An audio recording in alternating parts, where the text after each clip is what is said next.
Welcome two bit inning. साथ में मिलकर शुरू करते हैं जिंदगी की दूसरी इनिंग। आपने रिसेंटली हम सब ने ये टॉप न्यूज़ की हेडलाइंस थी कि फेसबुक अपने आप को रीब्रांड कर रहा है और फेसबुक अपने आप को अब रीब्रांड कर रहा है मेटा में। आप सोचो कितनी बड़ी कंपनी, 17 साल पुरानी ऑर्गेनाइजेशन और इतना बड़ा सोशल मीडिया जायंट अपने आप को रीब्रांड कर रहा है। तो दिमाग में आपके ये क्वेश्चन आना ऑब्वियस है और आना भी चाहिए कि इतनी बड़ी कंपनी अपने आप को अल्टीमेटली रीब्रांड क्यों कर रही है, ऐसा क्या हो गया। मतलब multi billion dollar, trillion dollar का वर्थ ऑफ ब्रांड, मतलब, और उसको आप रिप्लेस कर रहे हो, रीब्रांड कर रहे हो, तो अपने आप में कितना बड़ा डिसीजन होगा। लेकिन कुछ डिसीजंस ऐसे होते हैं कि अगर आपको ऑर्गेनाइजेशन को बचाना है, उसकी एग्जिस्टेंस को बचाना है, तो आपको ऐसे डिसीजंस लेने पड़ते हैं, राइट। तो आज की वीडियो में हम यही बात करने जा रहे हैं कि ऐसा डिसीजन फेसबुक क्यों ले रहा है, क्यों रीब्रांड कर रहा है, मेटा क्या है, मेटावर्स क्या है, इसमें कोई क्रिप्टो का भी कोई एंगल है कि नहीं, और अगर है तो मेटावर्स से रिलेटेड कुछ प्रोजेक्ट्स हैं जो फ्यूचर में ग्रो करेंगे, जो आपको पता होने चाहिए। तो वीडियो को एंड तक ज़रूर देखना, क्योंकि वीडियो आज का बहुत ही इंपॉर्टेंट, और ऐसे वीडियोस बिटिनिंग चैनल पे हम लेके आते रहते हैं, क्योंकि आपको जितनी बेटर अंडरस्टैंडिंग होगी न्यूज़ की, कम्प्लेक्स चीज़ों की, उसके पीछे की जो एनालिसिस है, तो ये चैनल आप ही के लिए है, क्योंकि आपकी अंडरस्टैंडिंग को ये बेटर बनाता है कि अल्टीमेटली क्रिप्टो की दुनिया में इवेंचुअली हो क्या रहा है। तो आगे बढ़ते हैं, समझते हैं कि क्या ऐसी वजह है, क्या रीजंस हैं जिसकी वजह से फेसबुक अपने आप को रीब्रांड कर रहा है, और इसमें अगर आप क्रिप्टो में हो तो उसका आपके लिए क्या मतलब है, इस बात का क्या इम्प्लीकेशन है। तो इसको इस तरीके से समझिए। देखिए, फेसबुक को कुछ समय से वो अपने जो पैटर्न है, चीज़ों को एनालाइज कर रहा है। 2019 से एक स्टडी के मुताबिक ये निकल के आया कि जो टीनेजर्स हैं वो बहुत तेज़ी से उसके प्लेटफॉर्म से हट रहे हैं। सो खासकर जो टीनेजर्स में 2019 से 13% का डिक्लाइन है कि जो टीनेजर्स फेसबुक से मूव कर रहे हैं। तो इसका मतलब क्या है कि जो यंग जनरेशन है, जो टीनेजर्स है, वो कह रहे हैं कि जो फेसबुक जो है वो it is meant for older generation, और वहाँ उनका डिसकनेक्ट हो रहा है, और वो वहाँ पे डिफरेंट जो प्लेटफॉर्म्स है, जैसे टिकटॉक है, स्नैपचैट है, वहाँ पे मूव कर रहे हैं तेज़ी से। यही नहीं, जो लोग 30 साल से नीचे भी हैं, जो 20s में हैं, उनको वो भी फेसबुक से मूव कर रहे हैं अलग अलग प्लेटफॉर्म से। यही कारण है कि फेसबुक ने पास्ट में इंस्टाग्राम को बाई किया, उसने व्हाट्सएप को तो बाई किया ही किया। इंस्टाग्राम को बाय करने का जो एक ऑब्जेक्टिव यही था कि जो जिस तरीके से इंस्टाग्राम की ग्रोथ थी और वहाँ टीनेजर्स जो मूव कर रहे थे, तो फेसबुक ने पहले ही इस चीज़ को भाप लिया था। अब ये जो जो डिक्लाइन है जो यूज़र बेस में, जो टीनेजर्स में, ये आने वाले 2 साल में करीब 45% का डिक्लाइन भी हो सकता है। और जिस तरीके से जो 30 साल से कम उम्र के लोग हैं, उनमें 4 से 5% हर साल का एक डिक्लाइन देखा गया यूज़र बेस पे। तो इसका मतलब ये कि अगर फेसबुक ने बहुत जल्दी कोई स्ट्रैटेजी रिवाइज नहीं करी, तो आने वाले 2-3 साल में, 4 साल में फेसबुक के एग्जिस्टेंस का भी थ्रेट हो जाता है। और हम ये जानते हैं, पास्ट में बहुत बड़ी बड़ी कंपनीज आई, जैसे नोकिया थी, कोडैक थी। पास्ट में इतनी बड़ी बड़ी ऑर्गेनाइजेशंस को हमने खत्म होते देखा है कि अगर उन्होंने टाइमली अपने आप को रिवैम्प नहीं किया। अब यहाँ पे बात इंपॉर्टेंट ये कि फेसबुक रिवैम्प करने के लिए, फ्यूचर के लिए करना क्या चाह रहा है। तो फेसबुक ने अपनी कंपनी को जो रीब्रांड करने का फैसला किया है वो है मेटा। और मेटा वर्ड जो है वो मेटावर्स से निकला है। और मेटावर्स जो है, ये वर्ड पहली बार एक एक नॉवेल के अंदर आया था, और ये नॉवेल का नाम था स्नो क्रैश। जो मेरी रिसर्च कहती है कि स्नो क्रैश नॉवल के अंदर पहली बार ये वर्ड आया था 1992 में। ये नॉवल आई थी, नील स्टीफेंसन की नॉवल थी, उसके अंदर ये मेटावर्स इस्तेमाल हुआ था। मेटावर्स बेसिकली इसको इस तरीके से समझिए कि मेटा का मतलब है बियॉन्ड, और जैसे हम यूनिवर्स में वर्ड्स है, तो so basically beyond the current existing universe, एक आगे की इमेजिनरी दुनिया, जिसकी डेफिनेशन देना, जिसकी कल्पना करना, जिसको एक्सप्लेन करना, सिर्फ आप उसको इमेजिन करके ही एक्सप्लेन कर सकते हो। आज अगर मैं आपको एग्जैक्ट पिक्चर बताऊं कि मेटावर्स होगा कैसा, तो कोई भी आपको ये एक्सप्लेन नहीं कर सकता, मार्क जकरबर्ग भी नहीं कर सकता। उसने 50 से ऊपर बार एक्सपीरियंस वर्ड का यूज़ किया मेटावर्स को एक्सप्लेन करने के लिए, जो उसका कनेक्ट था, जिसमें ही tried to explain what is metaverse. मैं जकरबर्ग से बेटर कोशिश करूँगा बताने की आपको, आई एम श्योर के आपको पसंद आएगा। So basically what Zuckerberg is trying to do. Zuckerberg का मेटावर्स की डेफिनेशन क्या है, पहले हम उसको समझते हैं, फिर एक्चुअल में मेटावर्स क्या होगा हम उसको एक्सप्लेन करेंगे बाद में। जकरबर्ग का मेटावर्स का मतलब ये है कि जकरबर्ग ये कह रहा है कि आज की डेट में जो लोग हैं आपस में, वो सिर्फ एक स्क्रीन के द्वारा इंटरैक्ट कर सकते हैं। जैसे वीडियो कॉल कर रहे हैं, जैसे आप मेरी बात सुन रहे हो, तो आप अपने मोबाइल फ़ोन पे सुन रहे हो तो मुझे देख पा रहे हो, या अपने आप परिवार वालों से अब जब व्हाट्सएप कॉल करते हो या वीडियो कॉल करते हो, तो आप स्क्रीन पे सिर्फ एक दूसरे को देख पाते हो, आप फील करना चाहते हो, बट वो लेवल ऑफ फीलिंग नहीं आ पाती। आने वाला जो समय है उसमें फेसबुक जो है वर्चुअल रियलिटी और ऑगमेंटेड रियलिटी पे इतना काम करने जा रहा है, जिसमें क्या होगा कि लोग आपस में सिर्फ स्क्रीन के थ्रू इंटरैक्ट नहीं करेंगे, वो आपस में एक दूसरे को फील भी करेंगे। इनफैक्ट जैसे कि VR glasses, virtual reality glasses लगा के कोई भी आदमी दूसरे आदमी के साथ रूम में कनेक्ट कर सकता है, वो फील कर सकता है कि वो दोनों आमने सामने बैठे हैं। मतलब जैसे सपोज मैं कभी एक इन्वायरमेंट में बैठा हूँ, एक रूम में बैठा हूँ, तो आप जो है वो मेरे रूम में आ सकते हो, मेरे साथ बैठ सकते हो एक और जो इन्वायरमेंट है वो 360 डिग्री इन्वायरमेंट हो जाएगा। आपको लगेगा कि you are with me, so you can have an eye contact with me, we can have a better experience. आप एक डिफरेंट लेवल का कनेक्ट कर पाओगे अपने लोगों से, वर्क प्लेस पे अपने बॉस के साथ। जब आप मीटिंग रूम में बैठोगे, अभी तो आप जूम पे चेहरे देखते हो, आप सोचो कि जूम मीटिंग में आप मेटावर्स के अंदर जो जकरबर्ग बनाने की कोशिश कर रहे हैं वर्चुअल रियलिटी के थ्रू, आपको ऐसा लगेगा कि आप कॉन्फ्रेंस रूम के अंदर बैठे हो। बेशक आप अपने घर पे हो, लेकिन आपको फील ये होगा कि आप वहां पे बैठे हो। तो इसमें जो सबसे बड़ा जो काम होगा वो ये होगा कि मेटावर्स के अंदर हर आदमी के पास ऑप्शन होगा कि वो अपने मूड के हिसाब से, अपने लाइकिंग के हिसाब से अपने डिजिटल एवतार्स को सिलेक्ट करेगा। सो सपोज करो कि अगर मेरे को आज ऑफिस जाना है, तो मेरे पास ऑप्शन रहेगा कि मैं फेसबुक में, मेरे पास ऑप्शंस रहेंगे अलग अलग एवतार्स को, मैं उस एवतार को सिलेक्ट करूंगा और वो एवतार के थ्रू मैं ऑफिस में मीटिंग करने चला जाऊंगा। अब मेरे को अगर मेरे दोस्त का मैसेज आता है कि वो कहता है कि यार शाम को कहीं पार्टी करते हैं, चलते हैं मीटिंग के से जब तू फ्री हो जाए, तो जैसे ही 5 बजे मीटिंग ओवर हुई तो मैं मेटावर्स के अंदर किसी क्लब हाउस के अंदर मैंने अपना दूसरा डिजिटल अवतार लिया और मैं उसके साथ क्लब हाउस में पार्टी करने चला गया। तो ये हर आदमी का उस मेटावर्स के अंदर जो जकरबर्ग बनाना चाह रहा है वह एक डिजिटल अवतार होगा। उस अवतार को आप कपड़े खरीद सकते हो, उस अवतार को आप शेप दे सकते हो, उस अवतार की चश्मा पहना सकते हो, उसको ड्रेसअप कर सकते हो। वो आपका एक डिजिटल रिप्रेजेंटेशन होगा एक डिजिटल दुनिया में। और 2 3 4 5 आपके जितने दोस्त यार हैं, परिवार वाले, हर एक का एक डिजिटल अवतार होगा और हर अवतार एक अलग लेवल पे एक दूसरे से कनेक्ट कर रहा होगा, एक्सपीरियंस कर रहा होगा, घूम रहा होगा, जा रहा होगा। आप छुट्टियों पे जा रहे होंगे, आप पहाड़ों पे घूम रहे होंगे, एक डिजिटल अवतार आपके साथ कनेक्ट कर रहा होगा। और ये डिजिटल अवतार, जैसे कि मैं एग्जांपल दूं कि सपोज आप और आपका दोस्त कल को 2 डिजिटल अवतार डिसाइड करते कि हम एक न्यूयॉर्क के अंदर एक लाइव कॉन्फ्रेंस एक कॉन्सर्ट हो रहा है आपके फेवरेट बैंड का, तो आप उस बैंड के सामने बैठ के आप टिकट बाय कर सकते हो ऑनलाइन और आप वहाँ पे एक फील कर सकते हो कि आप you are actually within the crowd and you are enjoying that band, you know, within while you are sitting in that. अभी आप क्या है, अगर कोई बैंड आप देखते हो तो सिर्फ आप स्क्रीन पे देखते हो लाइव, आप ये फील नहीं करते हो कि आप क्राउड के अंदर हो। आप मेटावर्स के अंदर आने वाले समय में ये फील कर पाओगे कि आप क्राउड के एक्चुअली में अंदर हो।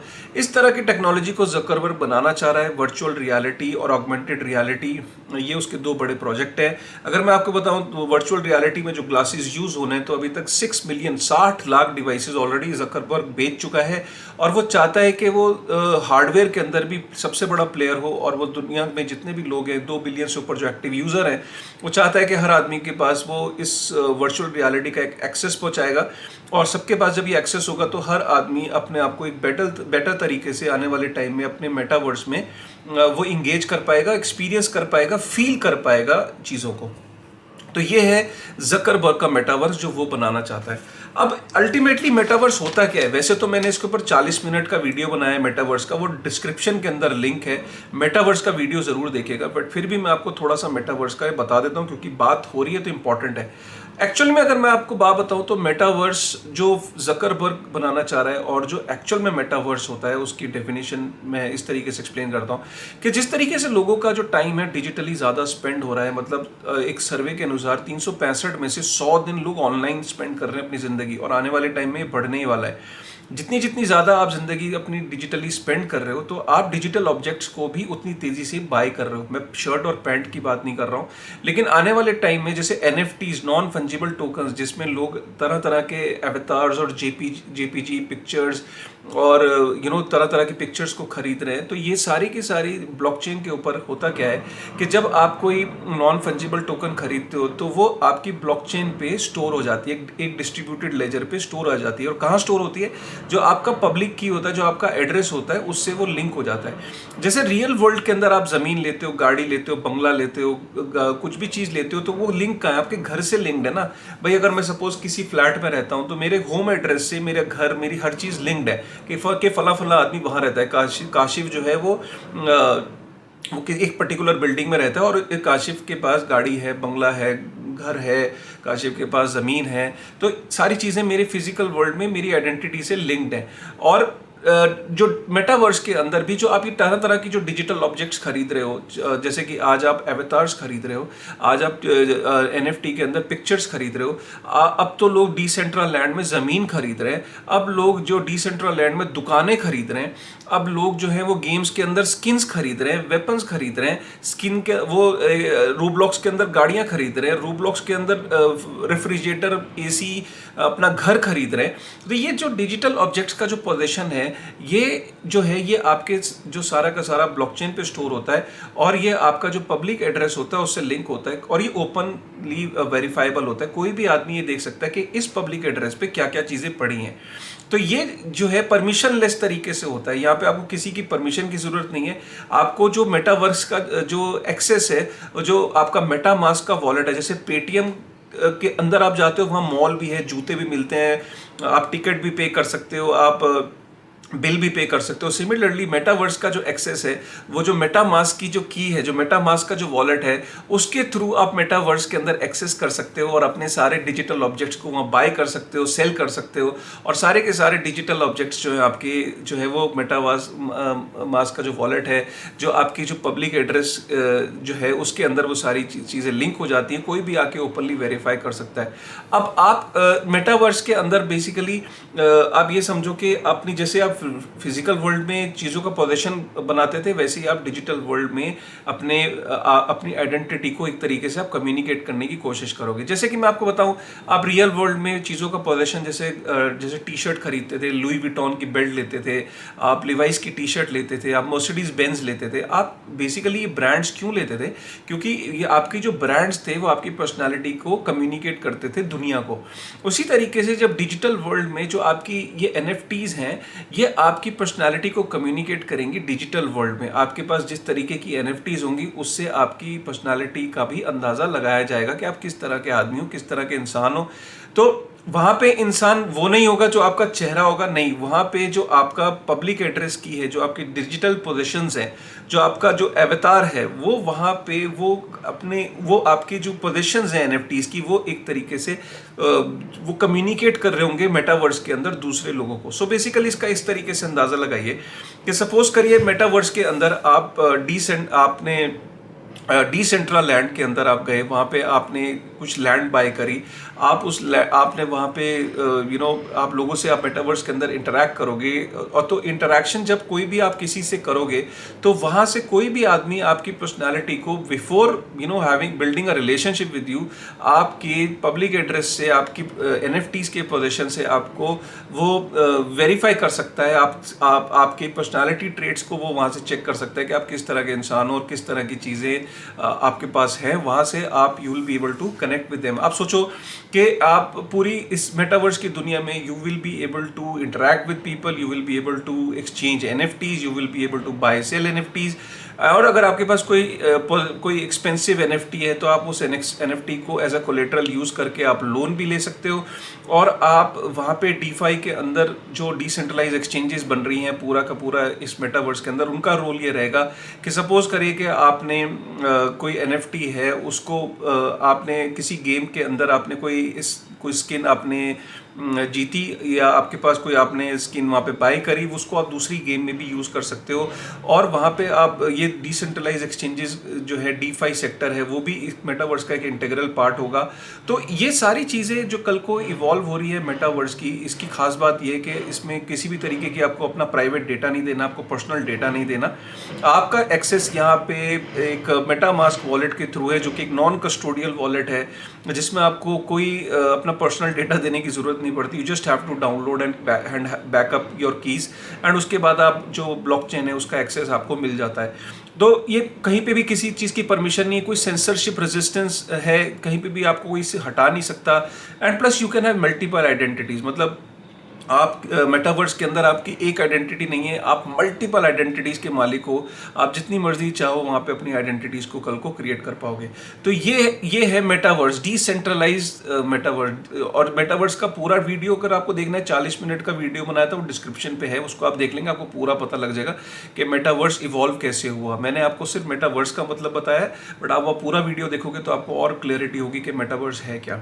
सो बेसिकली जो जकरबर्ग का जो मेटावर्स है, वो मेटावर्स सेंट्रलाइज मेटावर्स होगा। मतलब आप सोचो, जो जकरबर्ग मेटावर्स बनाने का ऑब्जेक्टिव क्या है कि जकरबर्ग ये चाहता है कि कल को लोग जब डिजिटली अपना इवॉल्व होंगे, जब इमर्सिव फीलिंग आएगी, मतलब एक लोग जब अपने डिजिटल एवतार्स को सेलेक्ट करेंगे, तो कुछ एवतार्स हो सकता है कि फेसबुक शुरू में फ्री दे, लेकिन लोगों को जैसे आदत पड़ेगी अपनी एवतार्स को पोजेस करने की, तो लोग वहाँ एवतार्स को बाय करेंगे, एवतार्स की जैकेट, एवतार्स के कपड़े तक बाय करेंगे।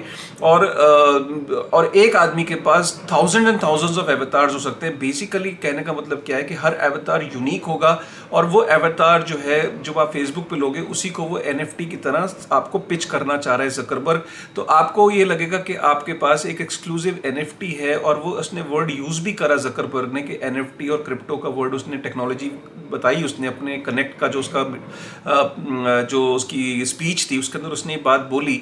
तो कहीं ना कहीं वो ये करना चाह रहा है कि फ्यूचर में जब लोग डिजिटली एक उसको आपको इमर्सिव फीलिंग देगा, आप चश्मा लगा के एक वर्चुअल रियलिटी के थ्रू जब लोगों से कनेक्ट करोगे, तो आपके अंदर ये भावना आएगी कि आप जो तरह तरह की एनएफटीज हैं वो बाय करो, उनकी जैकेट्स, जूते, कपड़े बाय करो, और लोगों से डिजिटल वर्ल्ड में मिलो। और डिजिटल वर्ल्ड में आपके पास बाउंड्री लेस वर्ल्ड के अंदर जब आप चाहोगे कि यूएस में कहीं फंक्शन हो रहा है, कहीं यूएस में कंसर्ट हो रहा है, कहीं मालदीव्स के बीच में आप अपने दोस्तों के साथ जाना चाहते हो, तो अभी फिजिकल वर्ल्ड में रेजिस्टेंस है, आप जा नहीं सकते। लेकिन वर्चुअल वर्ल्ड में आप लोगों के साथ कहीं पे भी जा सकते हो, कहीं पे भी ट्रैक करने जा सकते हो। आपका कोई दोस्त लॉस एंजलिस में बैठा है, आपका एक दोस्त मालदीव्स में बैठा है, एक दोस्त दुबई में बैठा है, और आपको बुर्ज खलीफा पे जाना है अगले 1 घंटे के अंदर, तो आप डिजिटल वर्ल्ड में, मेटावर्स में जा सकते हो। अब आप वहाँ पे जब जाओगे तो वहाँ टिकट भी लोगे, कपड़े भी खरीदोगे, सब चीज़ें करोगे। तो ये सारी शॉपिंग जो आप करोगे, ये सारे का सारा जो रेवेन्यू कहाँ जाएगा? ये जकरबर्ग की किटी में जाएगा। ये है मार्क जकरबर्ग का प्लान। बट आपको जो वो बेच रहा है, वो सेंट्रलाइज एनवायरनमेंट बेच रहा है, सेंट्रलाइज मेटावर्स बेच रहा है, जो परमिशन आपको लेनी पड़ेगी उस मेटावर्स में जाने के लिए। आपको अपना डेटा देना पड़ेगा, आपको अपनी आइडेंटिटी देनी पड़ेगी फेसबुक को, अगर आपको उसके मेटावर्स को एक्सेस करना है फेसबुक के। लेकिन जो एक्चुअली में जो मेटावर्स है, जो ब्लॉकचेन पे बनता है, जो डिसेंट्रलाइज प्लेटफॉर्म्स पे बनता है, जैसे कि इथेरियम एक ब्लॉकचेन है, उसके ऊपर जो मेटावर्स बन रहा है वो कंप्लीटली डिसेंट्रलाइज है। वहाँ किसी की परमिशन की जरूरत नहीं है, वहाँ कोई आपको हटा नहीं सकता, वहाँ पे कोई आपको रिमूव नहीं कर सकता, वहाँ पे कोई आप चीज़ हाइड नहीं कर सकते। सेंट्रलाइज मेटावर्स के अंदर अगेन डेटा मैनिपुलेशंस होंगे, वहाँ पे अगेन हैक्स की इश्यूज होंगे, वहाँ पे आपकी जो एनएफटीज हैं, आपकी जो प्राइवेट कीज, आपके जैसे डिसेंट्रलाइज नेटवर्क में अगर आपकी प्राइवेट कीज आपके पास है, और जब तक आपके पास सिक्योर तरीके से आपकी कोई भी एनएफटी को ले जा नहीं सकता, क्या फेसबुक इस बात की गारंटी देगा कि एनएफटीज जो लोग वहाँ बाय करेंगे और एक्सक्लूसिवली बाय करेंगे, क्या वो एनएफटीज को कोई वहाँ पे हैक नहीं कर सकता, या वहाँ से ले नहीं सकता, क्या उनसे छीनी नहीं जा सकती? तो ये एक बहुत बड़ा इशू होगा वहाँ पे, ये देखने वाली चीज़ होगी। तो आपको अपना नाम, फ़ोन नंबर, एड्रेस, जब आप किसी ऐप के अंदर लॉगिन करते हो, और आप अपना जब गूगल से या फेसबुक के थ्रू लॉगिन करते हो, तो आप बेसिकली बहुत सारी इन्फॉर्मेशन, अपना आईपी एड्रेस, अपनी लोकेशन, सब कुछ देते हो। तो यही कारण है कि आप जब फेसबुक के मेटावर्स को एक्सेस करने के लिए आपको अपनी फिर से वही प्राइवेसी देनी पड़ेगी, डेटा देना पड़ेगा। आपके जो गॉगल्स हैं, हो सकता है वो भी आपकी लोकेशंस और सब चीज़ों को ट्रैक कर रहे हो।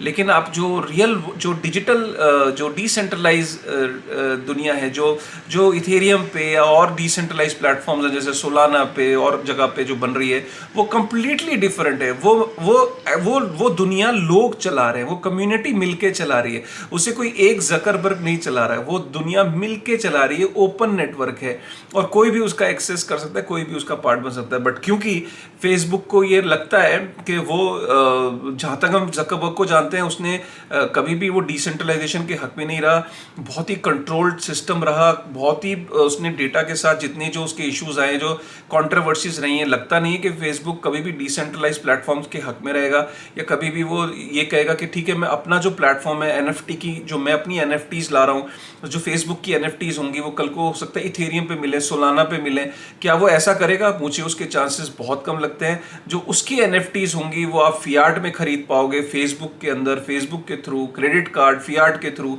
वो आई थिंक वो सेल आपको सब चीज़ें वो ये इसी तरीके से सेल करेगी जैसे गवर्नमेंट आपको ये बोलती है कि CBDC, central bank digital currencies जो है वो बेहतर है बिटकॉइन से और वही फ्यूचर है। उसी तरीके से आपको फेसबुक बार बार ये पिच करने की कोशिश करेगा कि जो मेटावर्स है, जो दुनिया है एक्चुअल में वो दुनिया है जो फेसबुक की दुनिया, जो फेसबुक का मेटावर्स जो है वही एक्चुअल मेटावर्स है। बट द ट्रुथ इज कि जो फेसबुक का मेटावर्स है वो सेंट्रलाइज्ड डेटाबेस है और जिसको मैनिपुलेट किया जा सकता है, जो परमिशनलेस नहीं है, जो सेंसरशिप रेजिस्टेंट नहीं है। और यही कारण है कि जो अल्टीमेटली लोगों को तो लुभावना लगेगा। टू बी वेरी ऑनेस्ट, आज 2 बिलियन लोग हैं, जब उनको ग्लासेस चीप मिलेंगे और एक नया एक्सपीरियंस मिलेगा तो फेसबुक डेफिनेटली ग्रो करेगा। बट इसका जो अल्टीमेटली जो बेनिफिट है वो मिलेगा इवेंचुअली जो डिसेंट्रलाइज मेटावर्स है, जो इथेरियम के ऊपर जो मेटावर्स बन रहा है या सुलाना पे या कल को और किसी डिसेंट्रलाइज प्लेटफॉर्म पे बन रहा है, तो अल्टीमेटली लोगों को उसके बारे में अवेयरनेस होगी। लोगों को अगेन आज देखो 16-17 साल में जो फेसबुक के और सोशल मीडिया जायंट्स के जो चैलेंजेस थे प्रीवीसी के, डेटा के, लोगों को आज कहीं ना कहीं रियलाइज तो हो गए ना। सो सिमिलरली इस मेटावर्स के अंदर जो चैलेंजेस जो डीलिंग करने पे आएंगे वो चैलेंजेस लोगों के सामने आएंगे और लोगों को मोटिवेट करेंगे बेटर ऑल्टरनेटिव लेने के लिए। तो लोग बेटर ऑल्टरनेटिव की तलाश में जब निकलेंगे तो उनको फिर जो एक्चुअल मेटावर्स है उसके अंदर लोगों की एंट्री होगी। तो NFT को मासेस तक ले जाने वाला कौन होने वाला है? फेसबुक। 2 बिलियन लोगों को पता लग जाएगा कि नॉन फंजिबल टोकन NFTs होती क्या है। अब ये लोग जब NFT को समझेंगे तो ब्लॉकचेन को समझेंगे, मेटावर्स को समझेंगे, तो उस पे लोग शिफ्ट होना शुरू हो जाएंगे। और यही कारण है कि जो मेटावर्स से रिलेटेड जो टोकन्स हैं, जो NFTs है, ये पहले तो NFTs के अंदर आप देखो कितनी मैसिव ग्रोथ है, मतलब $10 बिलियन का वॉल्यूम हो चुका है, ट्रांजैक्शन वॉल्यूम हो चुका है NFTs में। और जो फ्यूचर के अंदर जो मेटावर्स से रिलेटेड जो कॉइन्स जैसे डिसेंट्रल लैंड है, सैंड है, एलिस इन वंडरलैंड, ये कुछ ऐसे कॉइन्स हैं जो भी डिसेंट्रलाइज जो मेटावर्स से रिलेटेड कॉइन्स हैं, डेफिनेटली उनमें भी ग्रोथ आएगी। बट फिर मैं यही बात बोलूंगा कि जितने भी प्रोजेक्ट्स हैं जो मेटावर्स में या Web3 के प्रोजेक्ट से, डेफिनेटली उन सब में ग्रोथ आएगी। बट पर्टिकुलरली जो मेटावर्स से रिलेटेड है, जैसे लोग ज़मीन खरीदेंगे, लोग NFTs बाय करेंगे, लोग गेम्स खेलेंगे, एक्सी इन्फिनिटी जैसे कि गेम है, इस तरीके के प्रोजेक्ट्स डेफिनेटली बहुत बूम करेंगे। एलिस इन वंडरलैंड है जैसे एक गेम है, तो इस तरीके के जहाँ पे आप एक्चुअल में स्किन्स बाय कर सकते हो चीज़ों गेम के अंदर, वैसी जो गेम्स हैं वो डेफिनेटली डिसेंट्रलाइज जो गेम्स हैं, गेमिंग NFTs हैं, ये इनमें ग्रोथ आएगी। डिजिटल एवतार्स में हम देख ही रहे हैं जो कितने तरीके के जो मैसिव ग्रोथ है वो NFTs के अंदर, वो एवतार्स के अंदर हैं। और हर प्लेटफॉर्म अपना एक NFT प्लेटफॉर्म NFTs लेके आ रहा है, चाहे टीजॉस है, चाहे अब तो बिटकॉइन के ऊपर भी NFT जो है स्टैक्स बना रहा है। तो अलग अलग आप NFTs के अंदर बहुत ज़्यादा बूम देखोगे और जो डिसेंट्रल लैंड है, सैंड है, इनके अंदर आप बहुत बूम देखोगे। अल्टीमेटली जो फ्यूचर है वो मेटावर्स का ही है। और मैं आपको आज ये क्लियर बता दूं कि मेटावर्स कोई इंटरनेट का एक्सटेंशन नहीं है, मेटावर्स जो है वो इंटरनेट का सक्सेसर है। अगर इंटरनेट के बाद कोई सबसे बड़ी चीज़ फ्यूचर में होगी तो वो मेटावर्स होगी। नो डाउट इंटरनेट उसका बेस है, मतलब इंटरनेट नहीं होगा तो मेटावर्स कैसे हो पॉसिबल हो पाता है। बट इंटरनेट ने इतने साल जो सर्व किया है कि इंफ्रास्ट्रक्चर लेयर बना इंटरनेट, अब इंटरनेट के ऊपर जो दुनिया होगी वो अल्टीमेटली मेटावर्स की होगी, परमिशनलेस होगी और लोग आपस में बेहतर तरीके से कम्युनिकेट कर पाएंगे, डील कर पाएंगे, अपने डिजिटल एवतार से घूम पाएंगे, इंटरैक्ट कर पाएंगे, ट्रेड कर पाएंगे। एक अलग लेवल की क्रिप्टो इकोनॉमी बनने वाली है फ्यूचर में। तो ये है फ्यूचर मेटावर्स का। और इसीलिए आज फेसबुक है, कल ट्विटर तो पहले ही बोल चुका है, कल गूगल भी होगा, अमेजॉन भी होगा, सब लोग होंगे। और सब लोगों की आप लिंक्डइन पे जाएं तो सबसे पहले रिक्वायरमेंट है कि क्रिप्टो से रिलेटेड, ब्लॉकचेन से रिलेटेड उनको जितना टैलेंट चाहिए, मैं आपको उतना टैलेंट तो है भी नहीं दुनिया में जितना उन लोगों को टैलेंट चाहिए। उनकी प्रोफाइल्स देखें, जिन जिन तरह के लोगों उनको चाहिए फ्यूचर में। तो ये था वीडियो मेटावर्स के ऊपर, Facebook, metaverse, crypto. I am sure आपको ये वीडियो पसंद आया। बहुत ही पैशन और रिसर्च और एनालिसिस के साथ ये वीडियो बनते हैं और हमारी मोटिवेशन सिर्फ इतनी रहती है कि आप अगर वीडियो को लाइक करें तो प्लीज़, अगर ये वीडियो पसंद आया हो तो ये आपसे तहे दिल से रिक्वेस्ट है कि प्लीज़ लाइक करिएगा और बेल आइकन को प्रेस करिए ताकि आपको ऐसे वीडियोस मिलते रहें। लोगों के साथ इस वीडियो को शेयर करें, अच्छा कंटेंट है, अगर आपको लगे अच्छा तो प्लीज़ शेयर करें। चैनल पे ज़्यादा सब्सक्राइबर आएंगे तो डेफिनेटली चैनल की ग्रोथ होगी, तो ज़्यादा लोगों तक ये मैसेज पहुंचेगा। So with this thought thank you very much and comment करके ज़रूर बताइएगा एक बारी कि आपको ये वीडियो कैसा लगा। So once again thank you very much.